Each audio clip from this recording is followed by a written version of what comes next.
Lecture 7. Designing your first dashboard. Now you're ready to build your very first complete dashboard in Qlik. Think of a dashboard as your data's final presentation. It's a single screen where someone, your professor, your classmate, or even a future employer can look and quickly understand what your data is saying. Today, you will learn how to combine charts, tables, and filters in a clean, logical way to create a dashboard that's not just functional but actually useful. Objectives of the lecture.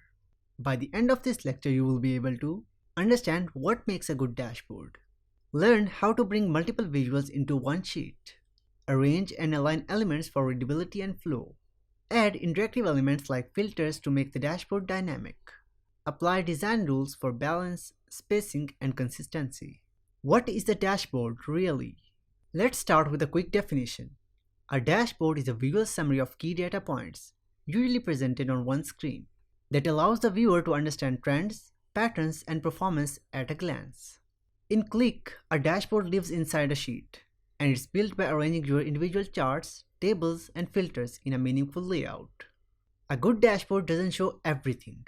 It shows just enough to answer the key question, what's going on here? Step by step, designing your first dashboard. Let's break it down into clear steps. Step 1. Choose a goal or question. Before you drop any visuals into your sheet, ask, what do I want to show?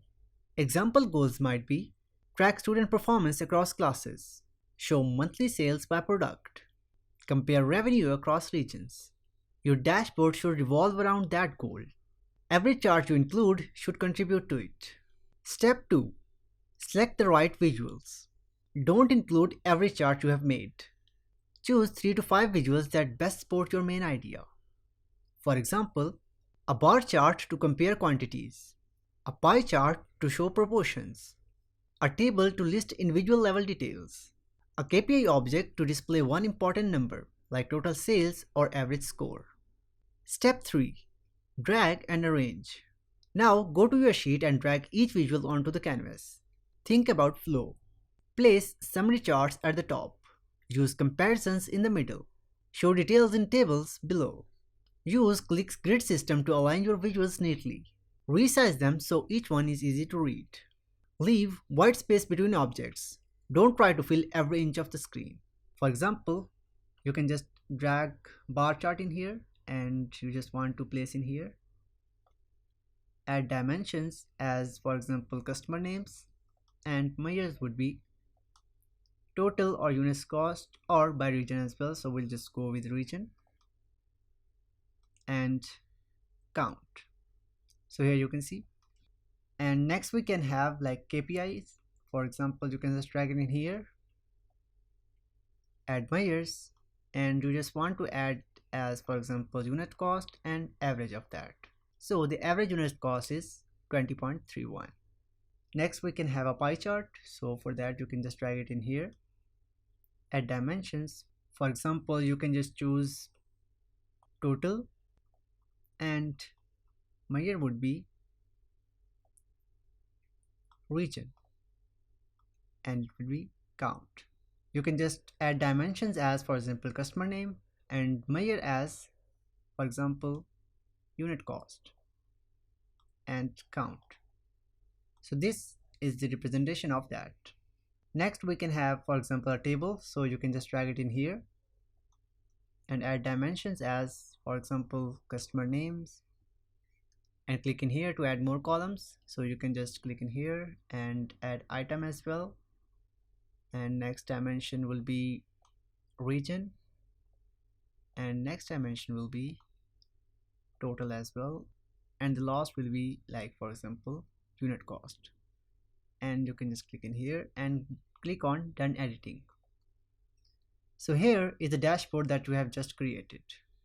Step 4. Add filters for interactivity.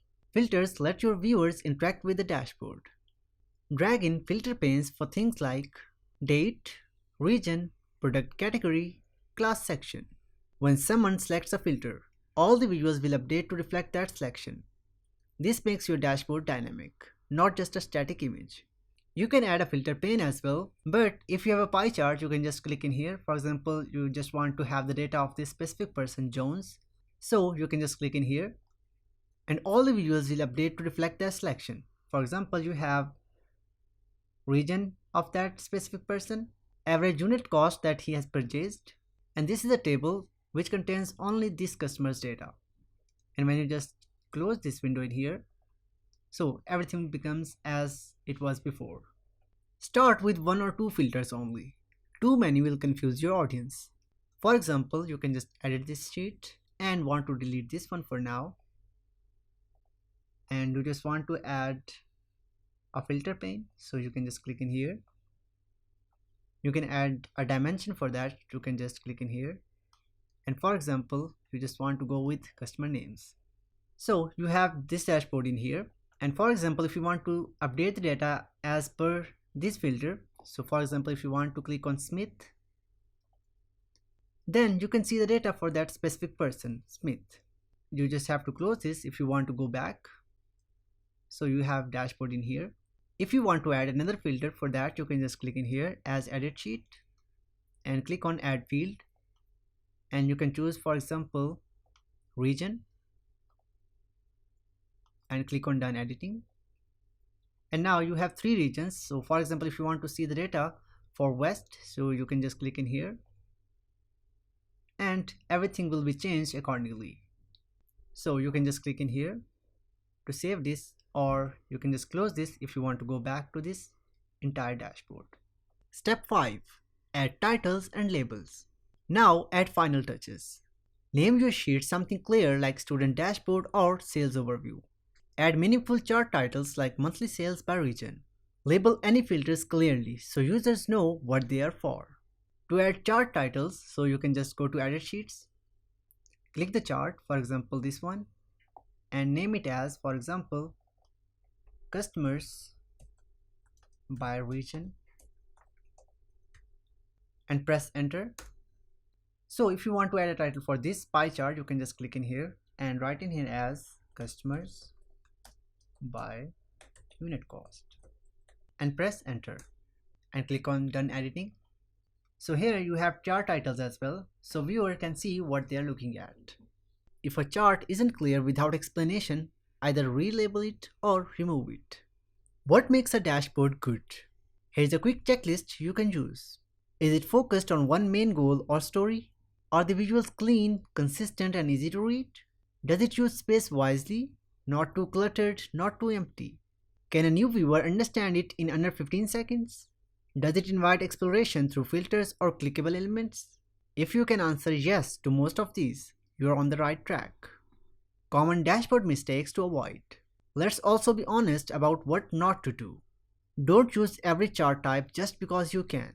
Don't repeat the same data across multiple visuals. Avoid crowded layouts with no spacing. Avoid inconsistent labels. For example, rev in one place, revenue in another. Keep it simple. Keep it consistent.